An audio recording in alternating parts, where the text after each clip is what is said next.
Friend, स्वागत है आपका आपके अपने चैनल पीएमसी मध्य प्रदेश में। और जो सूरदास की कहानी चल रही थी वो अभी कंप्लीट नहीं हुई है, तो उसको देखिए।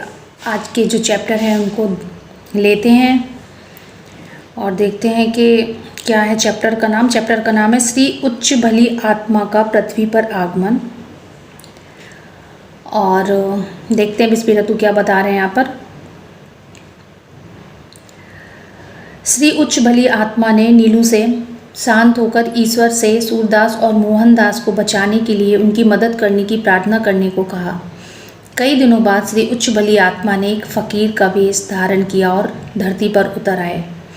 इस बीच सूरदास और मोहनदास पृथ्वी के कई लोगों को लूटने और उन्हें सताने में लगे थे। श्री उच्च भली आत्मा जिस दिन पृथ्वी पर पधारे उसी दिन दोनों ने मिलकर लूट की एक घटना को सफलतापूर्वक अंजाम दिया था। उस लूट से दोनों के पास हजारों रुपए आए थे। शराब और सफलता के नशे में चूर होकर दोनों उस रात बड़े घमंड से घर लौट रहे थे। वे बहुत तेज रफ्तार में गाड़ी चला रहे थे। तभी श्री उच्च भली आत्मा उनके सामने प्रकट हो गए और उन्हें अचानक सामने देखकर सूरदास की गाड़ी का संतुलन खो बैठा और वे एक खंभे से जा टकराई। अपनी अपनी सीट पर बेहोश पड़े सूरदास और मोहनदास को अस्पताल ले जाया गया। जब उन्हें होश आया तो उन्होंने अपने आप को अस्पताल के बिस्तर पर पड़ पाया। उन्हें भयानक दर्द हो रहा था। जब सूरदास को अनुभव हुआ कि उनकी दोनों टांगें गायब थीं तो वे बहुत निराश हुआ। वहीं मोहनदास ने अपनी एक टांग और एक हाथ खो दिया था। उन्होंने दुर्घटना के बारे में पूछा तो उन्होंने बताया कि वे शराब पीकर गाड़ी चला रहे थे। टक्कर के बाद गाड़ी के दरवाजे खुल गए थे और रुपयों की बोरी लुढ़ककर पास की एक झाड़ी में जा फंसी थी, जिसका उद्देश्य यह था कि वे किसी जरूरतमंद को मिल जाए। सूरदास और मोहनदास अपनी अपनी हालत के लिए एक दूसरे को कोसने लगे और एक दूसरे पर आरोप लगाने लगे। दोनों का बिस्तर पास ही था, इसलिए दोनों आपस में खूब लड़ झगड़ रहे थे। नौबत यहाँ तक आ गई थी कि डॉक्टरों को बीच बचाव करना पड़ा और मोहनदास को अलग वार्ड में रखना पड़ा। अब मोहनदास अकेला पड़ गया था। तब उसने अपने अतीत के बारे में सोचना शुरू किया। उसे इस बात का एहसास हुआ कि बुरे रास्ते पर चलने के कारण ही आज उसे अपने हाथ पैर खोने पड़े। अब मुझे पूरी जिंदगी दुख भोगना पड़ेगा, मोहनदास ने सोचा। इस सदमे से उसका अवचेतन मन फिर से जाग उठा। अब वह जाग चुका था। अब मोहनदास को ज्ञान हुआ कि यही ईश्वर का न्याय था। उसे गुमराह कर दुष्ट मार्ग पर ले जाने के लिए उसने सूरदास को कोसा और उसी ही क्षण मोहनदास ने अच्छाई के लिए खुद को बदलने का फैसला किया। दयालु सी दिखने वाली एक नर्स जिसका नाम पूनम था उसके बिस्तर के पास आई और उसे एक इंजेक्शन दिया। मोहनदास ने उसे भगवत गीता लाने को कहा क्योंकि वह सौगंध लेना चाहता था कि अब वे कभी बुरे मार्ग पर नहीं जाएगा।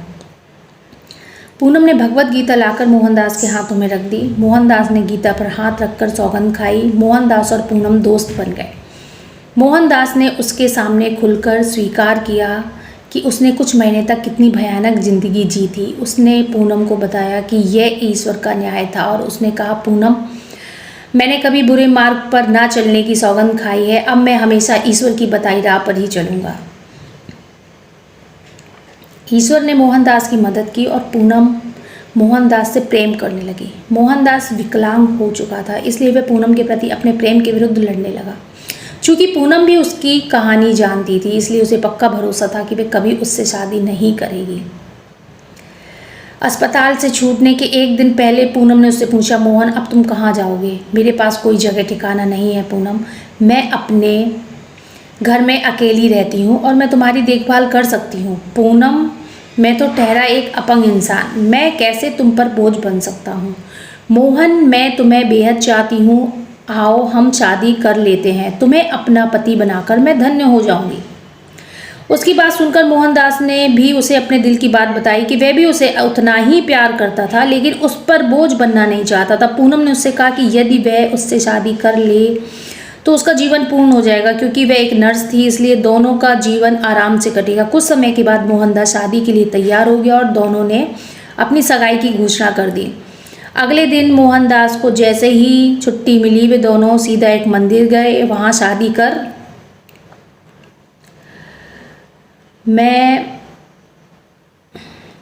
ली।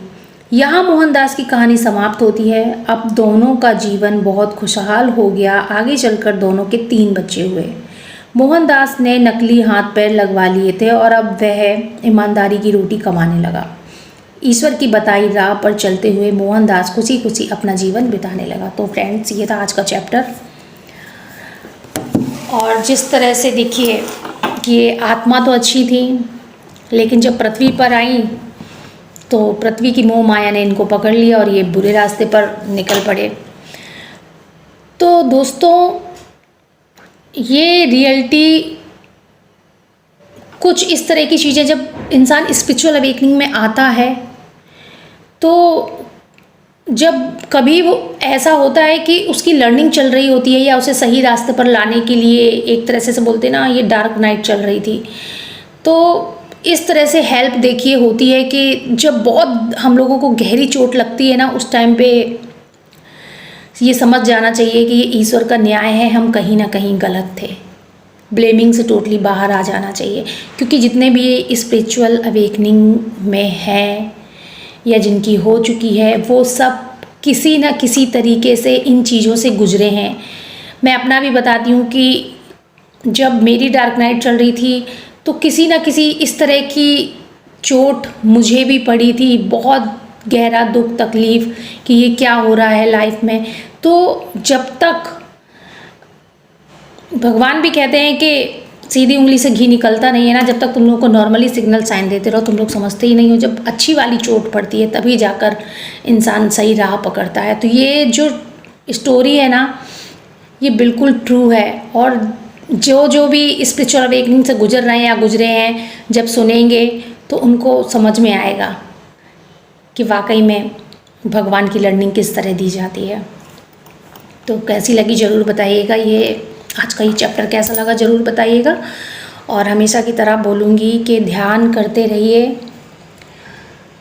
ध्यान एक ऐसी चीज़ है जो हमें हमारी हर प्रॉब्लम से बाहर निकालता है। Thank you so much.